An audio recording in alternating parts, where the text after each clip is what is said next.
আসসালামু আলাইকুম। আজকে খুব গুরুত্বপূর্ণ একটি বিষয় নিয়ে আলোচনা করব, যেটি হচ্ছে মৌলিক সংখ্যা। অর্থাৎ ১ থেকে ১০০ পর্যন্ত মৌলিক সংখ্যা মনে রাখার কৌশল শিখব আমরা আজকে। কিভাবে আমরা ১ থেকে ১০০ পর্যন্ত মৌলিক সংখ্যাগুলো খুব সহজে কিভাবে বের করতে পারি, এটাই শিখব।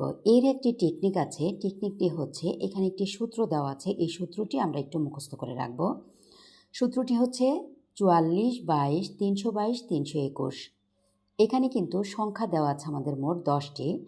১, ২, ৩, ৪, ৫, ৬, ৭, ৮, ৯, ১০। অর্থাৎ এই ১০টি সংখ্যার উপরে আমরা ১ থেকে ১০০ পর্যন্ত সংখ্যাগুলোকে মোট ১০টি ধাপে ভাগ করেছি। যেমন ১ থেকে ১০, ১১ থেকে ২০, ২১ থেকে ৩০, এভাবে ধাপে ধাপে ভাগ করে ৯১ থেকে ১০০ পর্যন্ত ১০ ঘর পরপর নিয়েছি।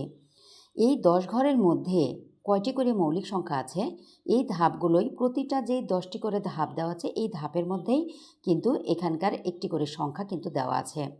যেমন ছোট করে যদি বলি, এখানে প্রথমে আমার যে দেওয়া আছে এখানে ৪৪, তাহলে প্রথমে আমার আছে সংখ্যা হচ্ছে ৪, অর্থাৎ আমরা প্রতি ধাপে কিন্তু ১০ ১০ করে নিয়েছি।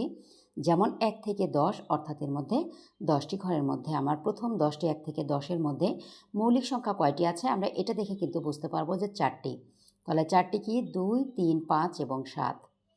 তারপরে যে 10টি ঘর অর্থাৎ ১১ থেকে ২০ পর্যন্ত মৌলিক সংখ্যা এখানেও আছে। এই যে 4-এর পরে আমাদের কি আছে এখানে? 4টি।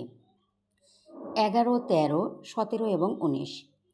তারপরে এখানে দেওয়া আছে কিন্তু আমার ২, তার মানে আমরা এখানে যেহেতু ২০ পর্যন্ত হয়েছে, তারপরে আমরা ২১ থেকে ৩০ পর্যন্ত মৌলিক সংখ্যা হচ্ছে ২টি, ২৩ এবং ২৯। ৩০-এর পরে আমরা ৩১ থেকে ৪০ পর্যন্ত লিখি। ৪০ পর্যন্ত মৌলিক সংখ্যা আছে কয়টি? ২-এর পরে এখানে কিন্তু আরেকটি ২ আছে। তাহলে আমরা কত ধরবো এটা? ২টি, অর্থাৎ ৩১ এবং ৩৭। তারপরে এখানে ৪০-এর পরে আমরা ৪১ থেকে ৫০ পর্যন্ত মৌলিক সংখ্যা ধরবো। এখানে আছে হলো ৩টি। তাহলে ৩টি, ৪১, ৪৩ এবং ৪৭। ৫০-এর পরে আমরা ৫১ থেকে ৬০ পর্যন্ত। তাহলে ৫১ থেকে ৬০ পর্যন্ত মৌলিক সংখ্যা এখানে আছে কয়টি? ২টি, অর্থাৎ এটি ৫৩ এবং ৫৯। ৬০-এর পরে এখানে ৬১ থেকে ৭০ পর্যন্ত মৌলিক সংখ্যা আছে হচ্ছে এখানে ২টি, তাহলে ৬১ এবং ৬৭। ৮১ থেকে ৮০ পর্যন্ত মৌলিক সংখ্যা হচ্ছে মোট ৩টি, এখানে দেওয়া আছে ৩টি, ৭১, ৭৩ এবং ৭৯। ৮১ থেকে ৯০ পর্যন্ত মৌলিক সংখ্যা আছে হচ্ছে ২টি, ৮৩ এবং ৭৯। ৯১ থেকে ১০০ পর্যন্ত মৌলিক সংখ্যা আছে হচ্ছে ১টি, এখানে দেওয়া আছে ১টি, অর্থাৎ এটি হচ্ছে ৯৭টি। অতএব ১ থেকে ১০০ পর্যন্ত মোট মৌলিক সংখ্যা হচ্ছে ২৫টি।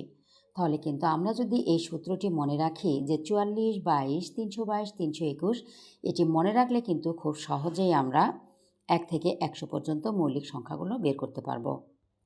আশা করি সবাই বুঝতে পেরেছেন। ধন্যবাদ সবাইকে। আসসালামু আলাইকুম।